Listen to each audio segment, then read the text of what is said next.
మేము శాసనసభకు వెళ్ళడం లేదు.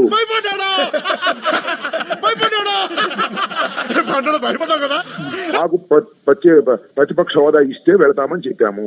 మేము మిమ్మల్ని ఇరుపుకులు చేయడం లేదు, మీరే ఇరుపుకులు. దాని కోర్టులో అయితే అసెంబ్లీ సమావేశాలకి ఖచ్చితంగా ఇక వైఎస్ఆర్సీపీ 3.5 సంవత్సరం హాజరవద్దు. అయితే కరెక్ట్ గా నేను ఏమనుకున్నాను అదే చెప్పారు నువ్వు. చాలా తెలియనుడు చిన్నరాజా. కోర్టులో తేలేంత వరకు కాదు. ఒకవేళ కోర్టులో ప్రతిపక్ష హోదా ఇవ్వాల్సిందని వచ్చిందనుకోండి, వెళ్తాం. జుట్టు ఉంటే ముడేసుకోవచ్చు, జుట్టు లేకపోతే ముడేసుకునేది ఏమి ఉండదు.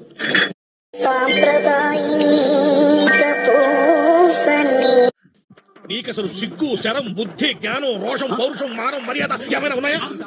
మేము అసెంబ్లీకి మేము హోదా ఇవ్వము, మీరు రండి, మీరు పులివెందుల ఎమ్మెల్యే, మీరు 11 మంది అని చులకనగా మాట్లాడి అక్కడికి వెళ్ళి చులకనగా మాట్లాడితే మేము అలిగి ఏడ్చి రావాల్సిన అవసరం మాకు లేదు. సిగ్గుండాలరా. అయితే ఇప్పుడు అసెంబ్లీకి వెళ్తే జగన్మోహన్ రెడ్డి గారిని టీడీపీ జనసేన ఎమ్మెల్యేలు కామెంట్ చేస్తారనే ఉద్దేశంతో వెళ్ళలేదన్నమాట. నాకు ఈ టార్చర్ ఏంట్రా బాబు. కామెంట్ చేయటం కాదు, టైం ఇవ్వరనే ఉద్దేశంతో. అలసట రావట్లేదా నీకు? నీ అంకమ్మ చాలా క్లియర్ గా అర్థమైపోయిందండి. ఇంక వెళ్ళాల్సిన అవసరం ఉంది. ఎందుకంటే అంటేనేమో అందరికీ కోపం వస్తుంది, అందరూ హర్ట్ అయిపోతారు. పని చేయడం మాత్రం చేత కాదు. వాళ్ళు మాట్లాడుతున్న మాటలేంటి? మాజీ ముఖ్యమంత్రి జగన్మోహన్ రెడ్డి గారు కూడా అంటలా పులివెందుల ఎమ్మెల్యే 11 సీట్లే అని చాలా వ్యంగ్యంగా మాట్లాడుతున్నారు కదా.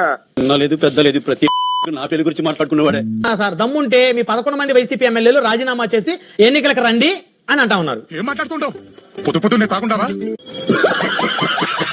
అదే